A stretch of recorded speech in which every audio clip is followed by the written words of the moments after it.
தைலாபுரம் தோட்டத்தில் இரண்டாவது நாளாக பாமக நிறுவனர் ராமதாஸ் ஆலோசனையில் ஈடுபட்டிருக்கிறார். இந்த நிலையில் பாமகவின் மாணவரணி இளைஞரணியைச் சேர்ந்த மாநில நிர்வாகிகளோடு சந்திப்பில் ஈடுபட்டிருக்கக்கூடிய இந்த அண்மை தகவல் வெளியாகியிருக்கக்கூடிய நிலையில் இதில் பாமக இளைஞரணி தலைவர் முகுந்தன் பங்கேற்றிருப்பதாகவும் தகவல் கிடைக்கப்பட்டிருக்கிறது. அது குறித்தான அண்மை தகவல்களை பார்த்து கொண்டிருக்கிறோம். விவரங்களை நம்முடைய செய்தியாளர் கலீப் அப்துல்லா வழங்க நாம் கேட்கலாம். கலீப் அப்துல்லா, இந்த ஆலோசனை கூட்டத்தில் என்னென்ன விஷயங்களாம் பேசப்பட்டிருக்கு? வணக்கம். 2024 விடை கொடுப்போம், 2025 வரவேற்போம் என விழுப்புரம் மாவட்டம் பட்டனூரில் பாட்டாளி மக்கள் கட்சி மாநில பொதுக்குழு கூட்டம் நடைபெற்றது. இந்த பொதுக்குழு கூட்டத்தில் பாமக இளைஞர் சங்க தலைவராக தனது பேரன் முகுந்தனை நியமிப்பதாக பாமக நிறுவனர் டாக்டர் ராமதாஸ் அறிவித்தார். இதற்கு மேடையில் அமர்ந்திருந்த பாமக தலைவரும் டாக்டர் ராமதாஸின் மகனுமான டாக்டர் அன்புமணி கடும் எதிர்ப்பு தெரிவித்த நிலையில், கட்சிக்கு வந்த 4 மாதமே ஆன அனுபவம் இல்லாத ஒருவருக்கு எப்படி கட்சியில் பதவி தரலாம் என மேடையில் அன்புமணி கேள்வி எழுப்பியதால் அன்புமணிக்கும் ராமதாஸுக்கும் இடையே வாக்குவாதம் ஏற்பட்டது.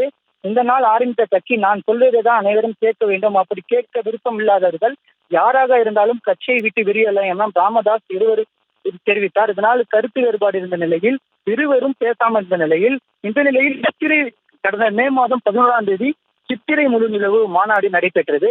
அப்போது கூட அன்புமணியிடம் ராமதாஸ் சரியான முறையில் பேசாமல் திருச்சூர் ஆறுமுகத்தை பேசியிருந்தார். இந்த நிலையில் இருவருக்கும் கருத்து வேறுபாடு இருந்த நிலையில் நேற்று முன்தினம் ராமதாஸ் தனது பேஸ்புக் பக்கத்தில் மாவட்ட செயலாளர்கள் மற்றும் மாவட்ட தலைவர்கள் ஆலோசனை கூட்டம் என நடைபெறும் என தெரிவித்தார். இந்த நிலையில் இதில் பல்வேறு கட்சி பணிகள் குறித்தும் டாக்டர் ராமதாஸ் மாவட்ட தலைவர் மற்றும் மாவட்ட செயலாளரும் ஆலோசனைகள் வழங்கினார். மேலும் இதில் பேசிய டாக்டர் ராமதாஸ் 50 தொகுதிகளில் படுத்துக் கொண்டே வெற்றி பெறுவது எப்படி என பாமக நிர்வாகிகளிடம் ஆலோசனை வழங்கினார். மேலும் தற்போது இந்த ஆலோசனை கூட்டத்தில் 9 மாவட்ட செயலாளர்களும் 10 மாவட்ட தலைவர்களும் இருந்த நிலையில் தற்போது இன்று 2வது நாளாக பாமகவின் மாணவரணி, இளைஞரணி, மகளிர் அணியைச் சேர்ந்த ஆலோசனை கூட்டம் நடைபெற்றது. இதில் 21 பொறுப்பாளர்கள் மட்டும் தெரிவித்த நிலையில் 19 பொறுப்பாளர்கள் இன்று ஆலோசனை கூட்டத்தில் ஈடுபட்டனர்.